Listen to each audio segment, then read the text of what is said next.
Almost 2 years have passed since that terrible day. I never wanted to speak about it again, but I feel it is my responsibility to describe the events leading up to it. A certain Colonel Moriarty, a brother of Professor James Moriarty, is responsible for rumors and lies about the character of my dear friend Sherlock Holmes that I will not repeat here. I am the only one who knows what happened between Sherlock Holmes and Professor Moriarty, and it is time that the world knew the truth.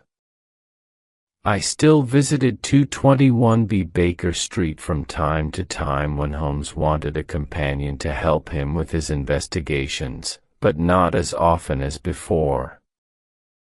In the final year of my visits, Holmes spent more and more time alone. The mystery he was trying to solve occupied a lot of his time, but he wouldn't speak about it, not even to me. One day in early spring I received a letter from France. Dear Watson, I am working in France for the French government on an important matter that will take me many months to solve. The weather is good, but the food is not so good. I hope all is well with the surgery. I will write again soon. Sherlock Holmes. From the letter it seemed clear that I would not see him for some time, so you could imagine my surprise when only a month later he appeared at the window of my surgery. He looked pale and very worried. He entered at a door around the side. I know what you are thinking, he said before I could speak. I looked terrible. I watched as Holmes went around the room making sure all the windows were locked. He closed the blinds. Holmes. What's the matter? I asked. Air guns. He replied. Air guns. I think you know me by now. He continued. I am not a nervous man, but there's a difference between stupidity and courage, and when someone is trying to kill me, I don't want them to have a clear shot through your windows. Do you have anything to drink? I gave him a glass of water. He checked the windows again. I'm sorry for coming here so late. I won't stay long. I think it's best if I leave over the wall at the back. He said. Holmes, please explain what all this is about. He said nothing. I looked at his hand. It was bleeding. I offered him something to clean it with. Holmes, this isn't a little fight. Look at your hand. Are you alone here in the surgery? He asked. Yes, I am now. There is another doctor who helps me during the week. Maybe he can help while you're away. I want you to come with me on a trip to Europe. I'm not sure of the exact location. We can decide when we get there. Holmes' behavior was very strange. He never went on holiday. He certainly didn't go on trips for no reason. He saw the worried look in my eyes. There's only one person I can trust with this information, Watson, and that's you. For the first time in my life, he said, I have finally met my equal. His name is known to every criminal in London that asks anyone in the street and they'll say they've never heard of him. Professor Moriarty, the man is a genius. He's a criminal mastermind. Moriarty, a mastermind. You see. He laughed. No one knows the real Moriarty, but I do. The man is responsible for half the crimes in London. I could continue working for the French government. It's a nice life. It's well paid. But I cannot rest until Moriarty is in prison. Half the crimes in London. I repeat it. But if you really believe this, why haven't you asked Scotland Yard to arrest him? Do you have the evidence? Crimes happen all the time. The criminal is caught. Sometimes they go to prison, then someone pays money and they go free. Sometimes they are never found. The important thing is that the man who controls everything is never caught. No one must ever suspect him.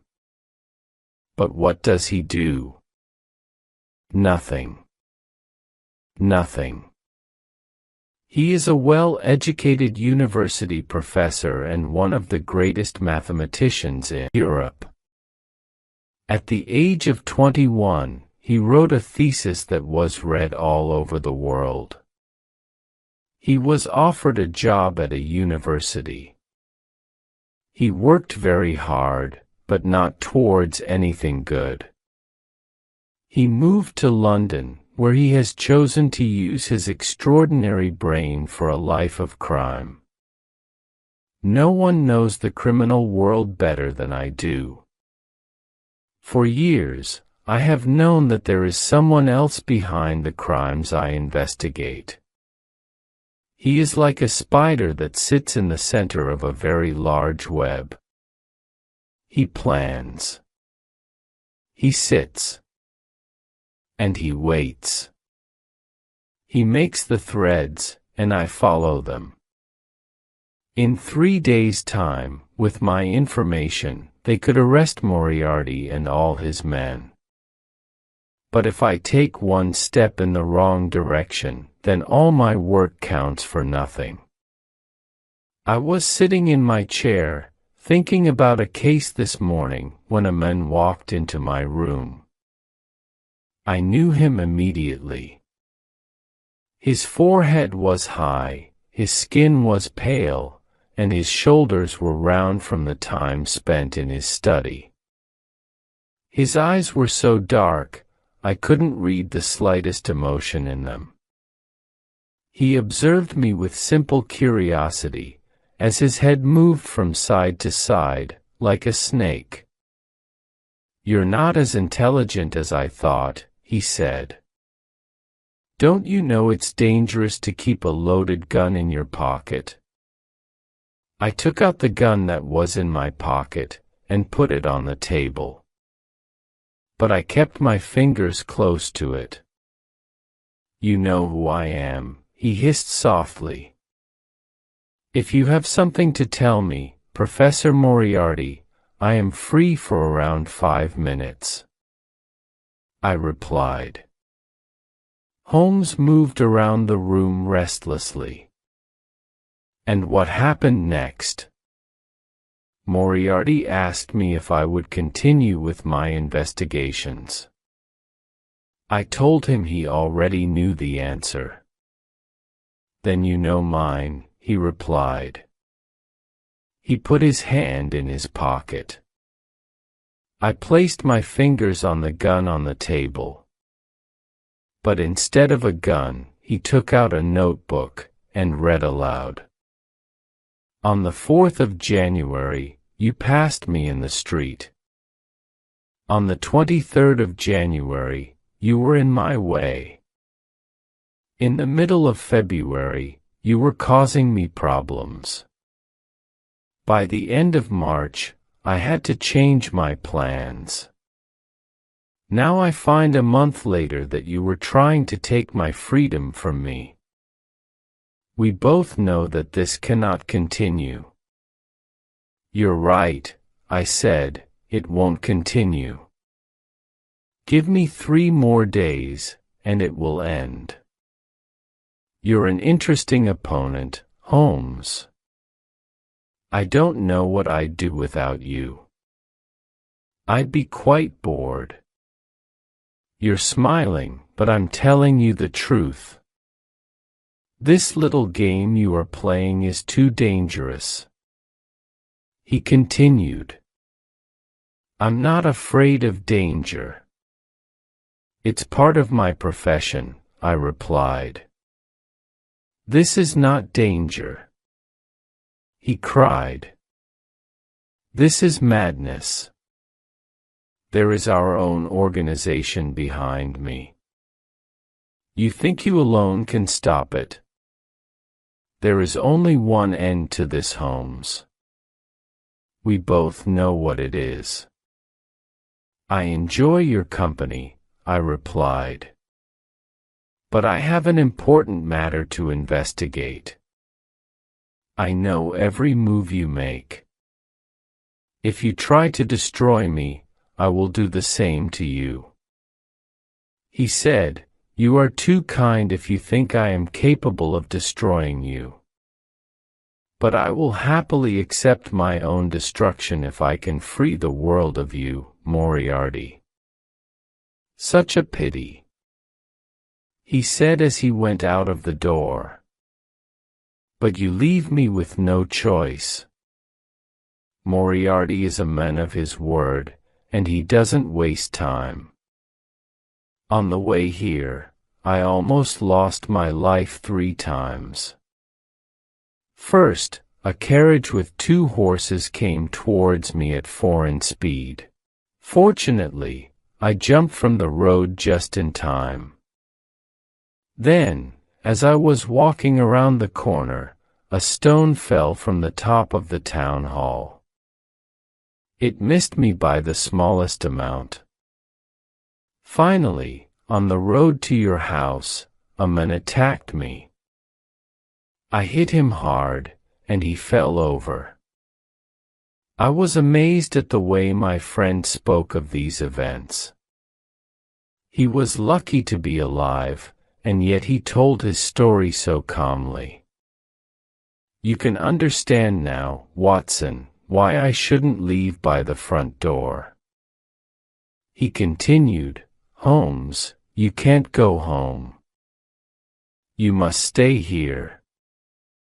Holmes would not listen. He left as planned over the back wall, but only after we had made arrangements for the next day. I'll see you tomorrow morning, he said. Take this note, follow these instructions carefully. Do exactly what it says. Destroy it afterwards. Where will I meet you? I asked. I'll see you on the train. The 3rd carriage from the front is reserved. The next day, I followed Holmes' instructions. I did not take the first cab that arrived outside my door, or the second. I took the 3rd. I gave the cab driver an address to take my luggage to. I got out early, 10 minutes away from the station. I ran around the corner where a horse and carriage was waiting. He didn't ask for my destination. He took me directly to the station. When I arrived, I was just in time for the express train that connects with the ferry to France. I ran as fast as I could, and I saw a porter taking my luggage to a carriage. There was a reserved sign on the window, and I got in. There was a man in the carriage, but it wasn't Holmes. It was a priest. I was confused. Holmes said the carriage was only reserved for us. I sat down, and the train left the station. Where was Holmes? After last night's events, I was very worried for my friend's safety. Then the priest spoke. "It's good manners to say, 'Good morning, Watson.'" In moments I realized that Holmes, disguised as a priest, was sitting before me in the carriage. "We must be careful. There's Moriarty now," he added.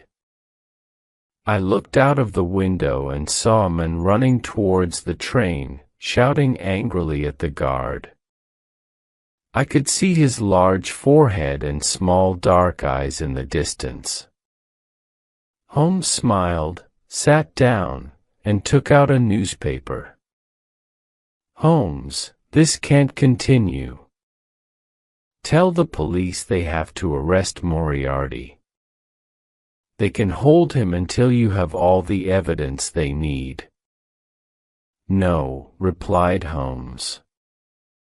"There are too many fish in this net, and I intend to catch them all.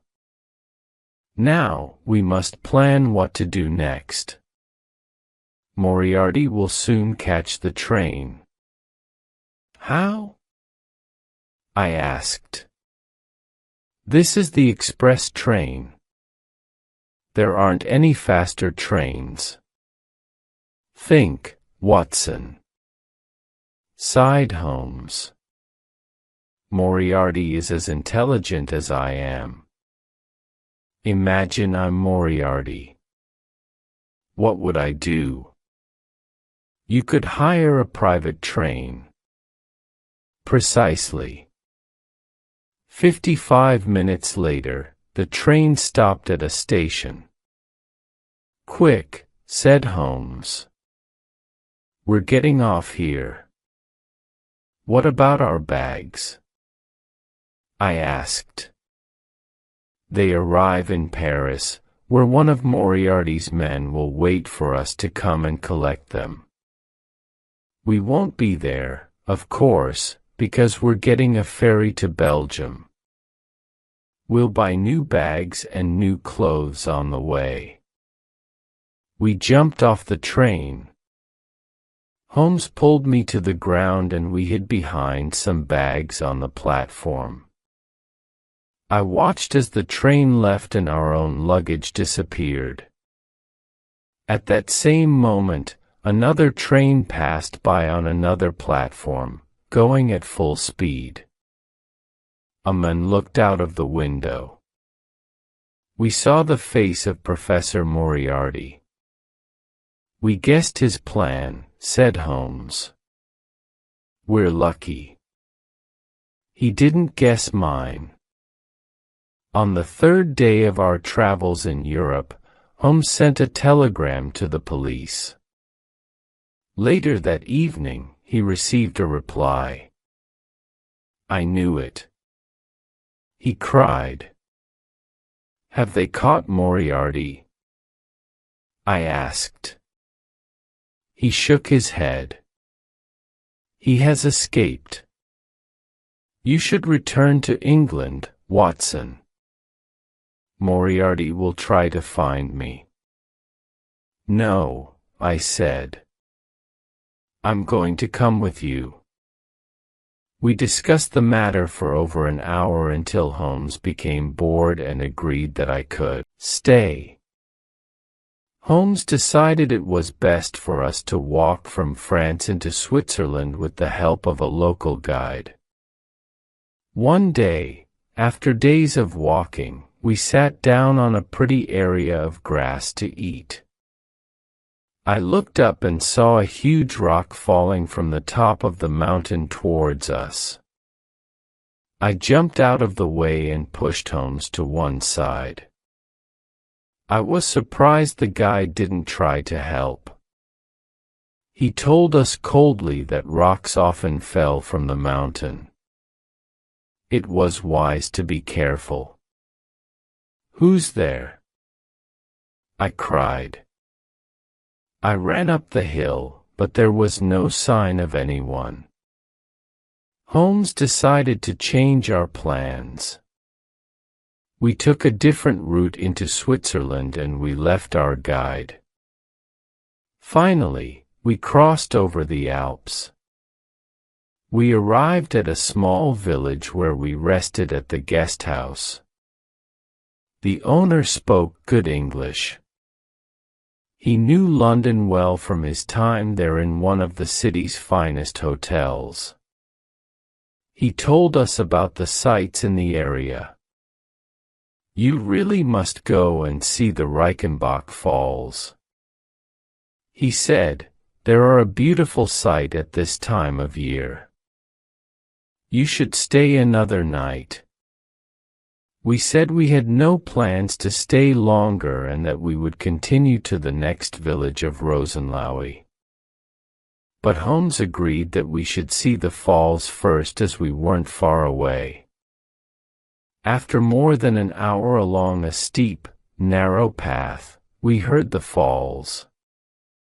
The water from the melted snow from the mountains fell into the depths below with a sound like thunder. The path ended at the waterfall. The only way back was along the same path we came. Smoke seemed to rise from the black rock at the bottom, like a cauldron. I shouted to Holmes, who was at the end of the path.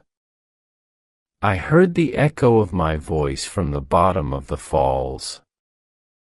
We rested on a rock near the falls to admire the view. Soon after, a young Swiss boy came running towards us with a note in his hand. He had docked on. He shouted to me. He handed me the note. It was written in English. "A young English woman is very ill. We think she is dying, but she doesn't speak any German. We need an English doctor to come quickly before it's too late." Holmes agreed he would continue to Rosenlaui with the Swiss boy as a guide.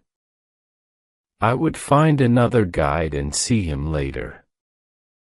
I went back down the hill as quickly as I could to see the poor woman. "Where's the patient?" I asked. "I hope she's not worse." "What do you mean?" the guest house owner asked. I handed him the note, written on hotel paper. "Didn't you write this?" I asked. "No," he said. "This is very strange. Can you remember anyone asking you for paper?" "Not long before you left, a well-educated Englishman came here. I didn't wait to hear any more, because I knew the rest. When I was coming down the path to the hotel, I remembered seeing a man on the other side of the hill walking up towards the falls. He was tall and thin, and I ran back up the path, but it took longer to go up than to come down. When I arrived, Holmes wasn't there. My worst fear was true. There wasn't a sick English lady. It was all a lie, so that I would leave Holmes. I tried to think what Holmes would do. It didn't take long to find out what happened. The sight of Holmes' walking stick against a rock nearby told me that his journey went no further than the end of the path by the waterfall. There were no footprints returning back towards the path. I could see the torn roots of plants, and finally the mark of a long fingernail in the ground at the edge of the falls. I looked over into the black water beneath, and shouted as loudly as I could. "Holmes! Sherlock Holmes! Sherlock Holmes!" came the echo of my own voice. I shouted again, but it was no good. In that cauldron was one of the world's most dangerous criminals, and in my stomach I knew my friend, and one of the world's greatest detectives was with him until the end. Then on the rock next to the walking stick, I saw a small silver case. I picked it up. There was a note inside. It read, "I am grateful to Professor Moriarty for giving me this opportunity to write to you. Now I will finally defeat one of the world's greatest criminals. Tell everyone the news. The police have all the information they need. I have left a fire with my brother, my craft. I am sorry, Watson, because I know this will be particularly difficult for you, my dear friend. But my disappearance from this world is the price I must pay. Yours truly, Sherlock Holmes." When I understood the guide was paid by Moriarty, and Holmes was left alone for the final battle with Moriarty, which ended, so the local police say, with both men falling to their deaths in the falls. The information Holmes left with the police was enough to send most of Moriarty's men to jail, but little was ever said of their leader, which is why I feel it is my duty to speak of it now. I cannot replace the emptiness that has been left in my life. But maybe Holmes was right. His disappearance was the price only a brilliant detective could pay.